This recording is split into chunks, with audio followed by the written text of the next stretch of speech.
So hello everybody. So this is a part 3 about some viral videos going around about residual sugar and wine. And I specifically cover those two videos in parts 1 and part 2, but I want to get on here and do a part 3 and just explain exactly what we're talking about when some of us were calling into question the information on those two videos.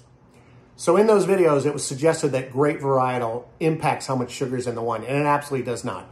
The only two things that impact residual sugar in the wine is how much the winemaker decides to ferment the grape juice from sugar to alcohol, and or how much they decide to back sweeten or add sugar back to the wine.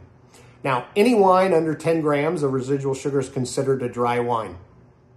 So if we're talking about a wine that has 1 gram of residual sugar per liter and 2 grams of residual sugar per liter, yes, one of them is twice as much, but we're talking about 1 gram of residual sugar per liter, which is negligible. So here's the important thing. If you actually want to know how much residual sugar is in your favorite bottle of wine, here's a couple of suggestions. One, just go out and Google the text sheet for that wine. And actually, if it's not available, that might tell you something because they're not required to disclose it. So if they're not disclosing it, it probably tells you there might be a lot of residual sugar, or what we call RS.